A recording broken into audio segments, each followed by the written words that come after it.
जीत बहादुर सारू पनि सँगै आउनु भएको छ दर्शकहरू। र नेपाल सरकारका प्रतिनिधिज्यू पनि आउनु भएको छ, उहाँको लागि पनि जोरदार ताली।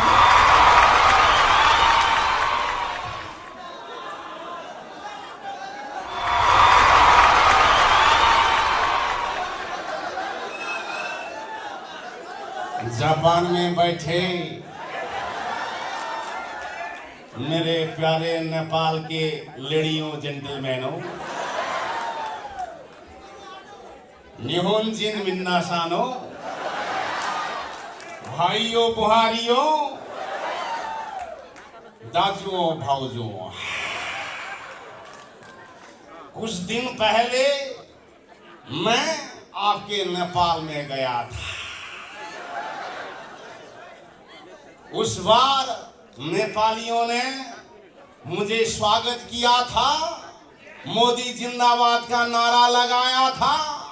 लेकिन 2 महीने पहले जब काठमांडू गया तो नेपाली ने ना स्वागत किया ना वेलकम किया, मोदी मुर्दाबाद का नारा लगाया। मित्रों, हिंदुस्तान के नाकाबंदी के कारण नेपाल और नेपाली ने जो दुख भोगा, उसके लिए मैं जापान के नेपाली के साथ माफी मांगने आया है। गोमन्य साई करते हैं। मित्रों, मैं कल शाम जापान के प्रधानमंत्री के साथ मिलने गया। उन्होंने मुझे कहा, हिंदुस्तान बहुत गरीब हो गया, हिंदुस्तान जापान को दे दो, 5 साल में जापान जैसा बनाकर फिरता कर देंगी। लेकिन मैंने कहा 5 साल नहीं, जापान हिंदुस्तान को दे दो, 2 साल में हिंदुस्तान बनाकर लौटा देते। मित्रों, नेपाली और हिंदुस्तानी जनता के बीच में कितना एकता है। मैं कल आपके शिंजुकू में गया था, भवन भट्ट के रेस्टोरेंट में खाना खाया था। वहां मैंने देखा नेपाली और हिंदुस्तानी कैसा मिलजुल कर काम कर रहे। मैंने देखा शिंजुकू में, वहां हमारे हिंदुस्तानी पान चपा के वाल में पुआल पा रहे और आपके नेपाली वही पुआल में चुरुट का ठूटा खा रहे। कितना अच्छा एकता। जापान में, अमेरिका में, बेलायत में जब नेपाली अकेला होता है तो वो कवि बनता है और फेसबुक में स्टेटस लिखता है। नेपाली विदेश में जब 2 होता है तो वो ऑनलाइन पत्रिका चलाता है। नेपाली जब 3 होता है तो संगठन खोलता है। नेपाली जब 4 होता है तो वो संगठन फुटारा 2टा बनाता है। कितना अच्छा एकता। मित्रों, कुछ लोग कहते हैं मोदी जी नेपाल को विरोध में हैं। ये बात गलत है। मैंने अमेरिका में आपके नेपाली भाइयों को कहा, ये अमेरिकी डीबी छोड़िए, नेपाल का डीबी अच्छा है वो लीजिए। तो उन्होंने पूछा, मोदी जी ये नेपाल का डीबी क्या होता है?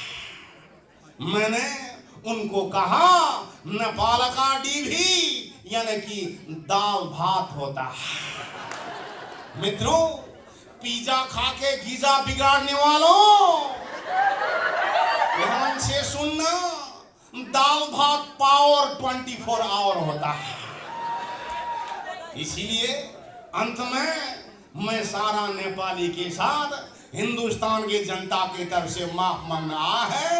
दोमो आरिगातो गोजाइमास्ता, गम्बाते कुदासाई होता। मोदीजीसँग केही प्रश्नहरू हामी सोध्न चाहन्छौँ। त्यसैले मैले यहाँ प्रश्नहरू रेडी नै गरेर ल्याएको छु। मोदीजी तयार हुनुहुन्छ? पहिलो प्रथम त म मोदीजीको जिब्रो हेर्न चाहन्छु। मैं आपका जिब्रो देखना चाहती हूँ।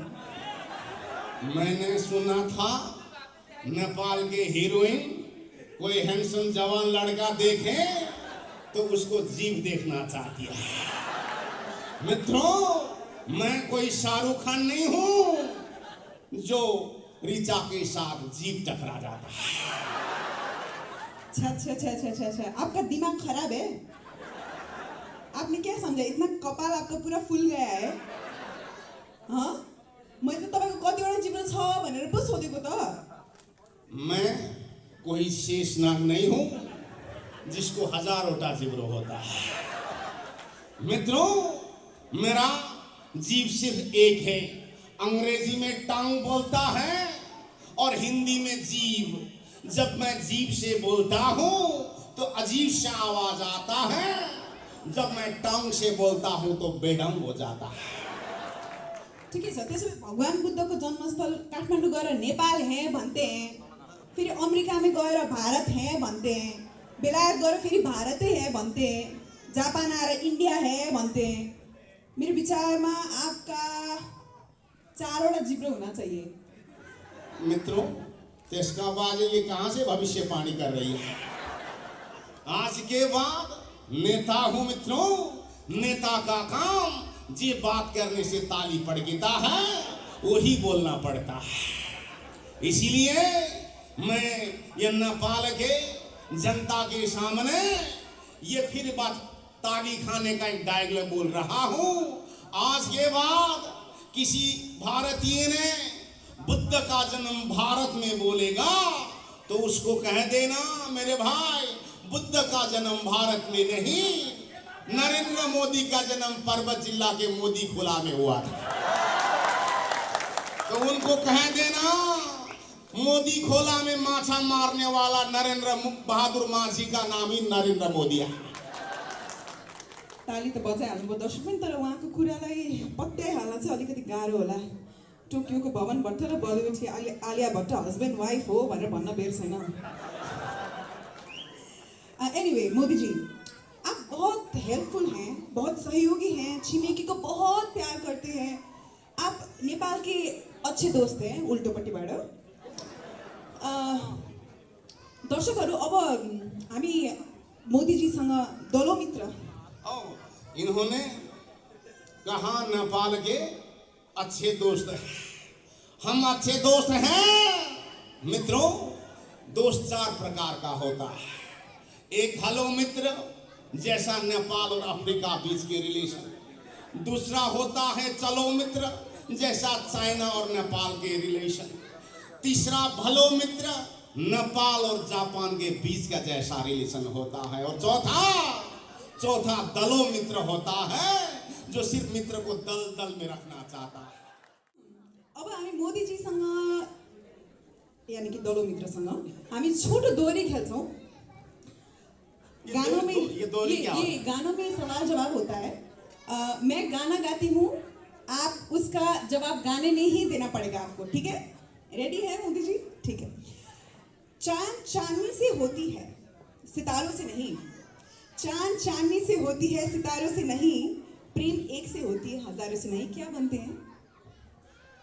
जिसका शादी ना हो, जिसका सिर्फ बॉयफ्रेंड के साथ 3 दिन भी प्रेम संबंध ना हो, उसको क्या पता कि प्रेम कैसा होता है।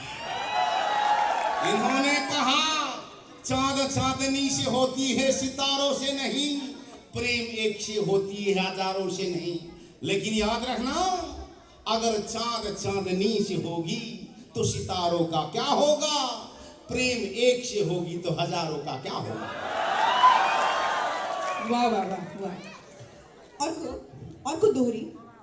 सेतो कपाल सेतो दारी सेतै तिम्रो लुगा। सेतो कपाल सेतो दारी सेतै तिम्रो लुगा। मन भने कति कालो किन होला बुढा? मैंने सोचा था ये बहन जी नेपाल की नायिका है, लेकिन इन्होंने कहा बूढ़ा। मैं आपका बूढ़ा नहीं है। याद रखना, मन पर आने वाला 1000 होते हैं, जूनी काटने उल्टे होते हैं। जितना रुला ले धरधरी रुला ले, आत्मविश्वास नहीं आप नहीं होता। त्यो पनि ठिकै कुरा हो। अब एउटा नेपालीजीमा भाका हान्ते हैं। ठीक है? अझै पनि नाकाबन्दी लगाइदिएका छौँ। अझै पनि नाकाबन्दी लगाइदिया छौ योर फादरको हामीले वर्ड खाइदिया छौँ मैंने ऐसा अंग्रेजी पहली बार सुना है। ये अंग्रेजी सुनकर अमेरिकी लोग आत्महत्या कर सकता है, लेकिन जवाब तो देना ही पड़ता है। डंड को दियर कम नियर नियर योर को आई को तो हुई जरा सिमसिमे वाटर में पॉलिटिक्स होने चलता है लटर पटर। ठिकै छ। अब केही सिरियस कुरा गर्ने बेला भएको छ हाम्रो मोदीजीसँग। मोदीजी नेपाल र भारतको रोटी बेटीको सम्बन्ध छ भन्नुहुन्छ तपाईँले, फेरि बेला बेलामा यो नाकाबन्दी लगाएर दुःख पनि दिनुहुन्छ, ऐसा क्यों? सबसे पहले ऐसा हिंदी मैंने पहली बार सुना।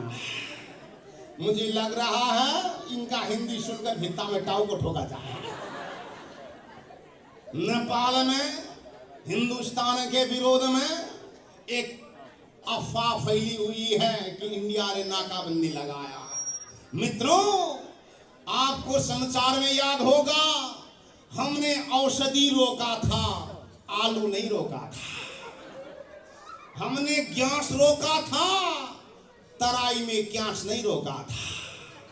हमने पेट्रोल रोका था, ट्रक का ट्रक केरा नहीं रोका था।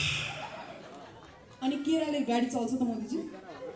मित्रों, इन्होंने आकाशन कहा कि केरा ने कहा, ये डुअल मीनिंग वाली बात हो गया। हिंदुस्तान में, नेपाल में, जापान में जहां भी जाइए केरा से गाड़ी ही नहीं, केला खाओ, छिलका सड़क में फेंक दो, गाड़ी ही नहीं आदमी दौड़ता है। मान्छे गुड्ने केरा तपाईँ नै राख्नुहोस् मोदीजी, हामीलाई चाहिँ जहाज उड्ने गाडी उड्ने इन्धन चाहिँ पठाइदिनुहोस्। भू परिवेश र राष्ट्रका अधिकार खोज्न त पाइँदैन नि कि कसो दशपेट?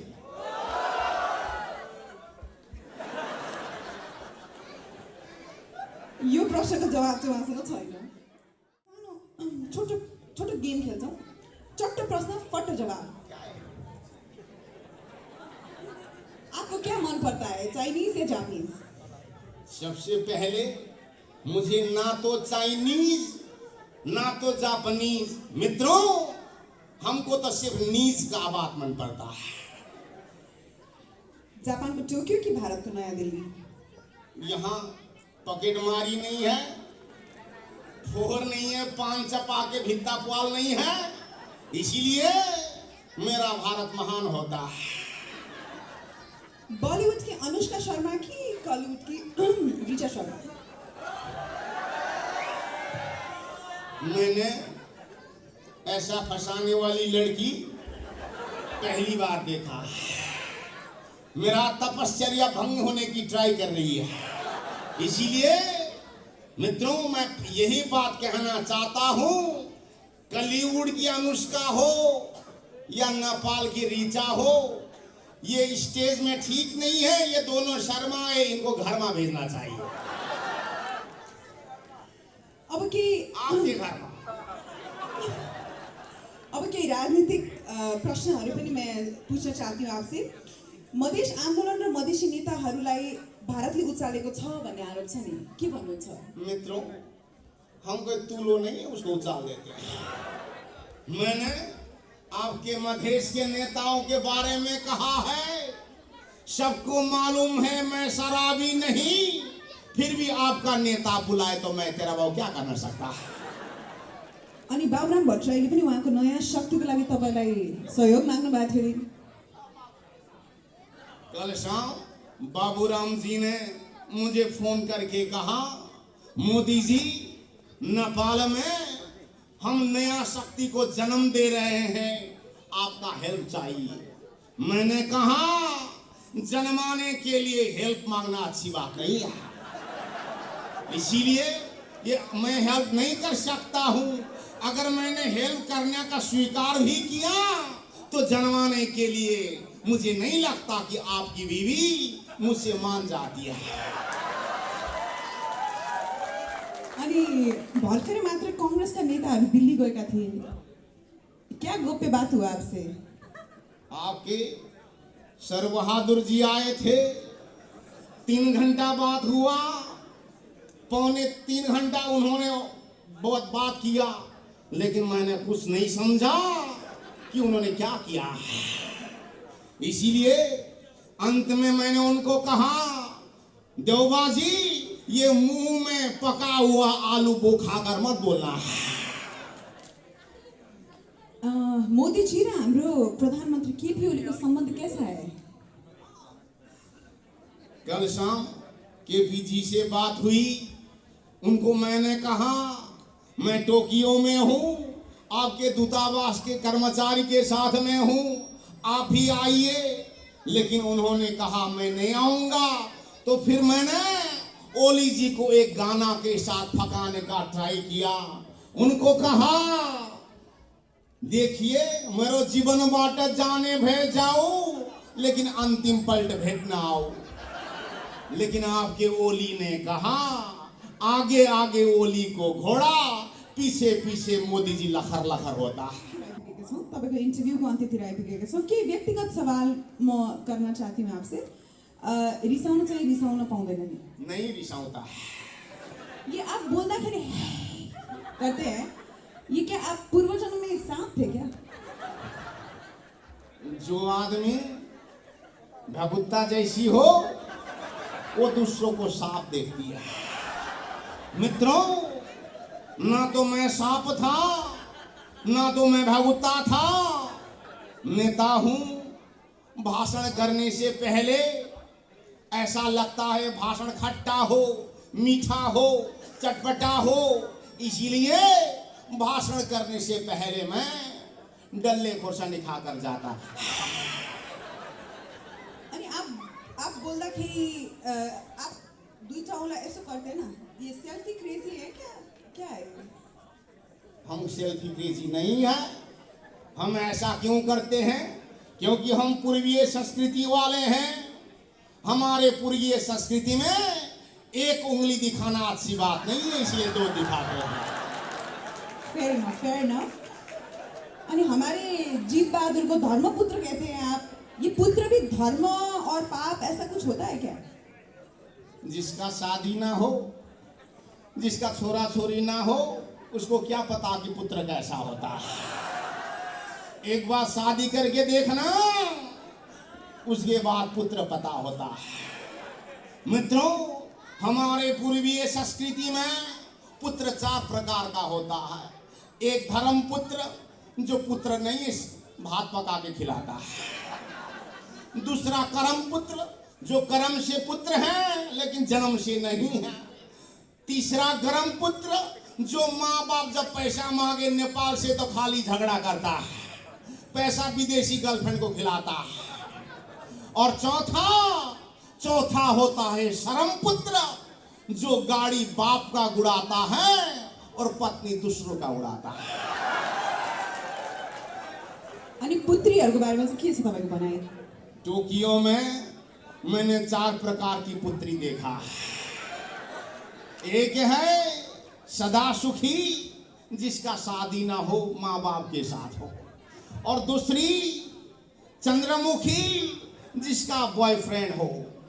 और चौथा ज्वालामुखी, जो पति के साथ हो। और चौथा होती है सदा दुखी, सदा भूखी, जिसका डिवोर्स हो जाता है। अन्त्यमा जापानमा बस्ने नेपालीहरूको लागि क्या कहना चाहते हैं आप? मैंने सबसे पहले दोमो आरिगातो गोजाइमास्ता कहना चाहता है। गम्बाते कुदासाई कहना चाहते हैं। इसके बाद नेपाली जब एक हो, आपस में एक हो, नेपाल राष्ट्र के पक्ष में जब नेपाली एक हो, नेपाल में कोई भी विदेशी हस्तक्षेप नहीं कर सकता है। लेकिन जब नेपाली आपस में घुट्टा तानातान हो, जात में विभाजन हो, धर्म के नाम में विभाजित हो, पार्टी के नाम में विभाजित हो, इससे नेपाल नहीं रहेगा। जब नेपाली एक होगा तो होगा, नहीं होगा तो मकई का भोगा होता है।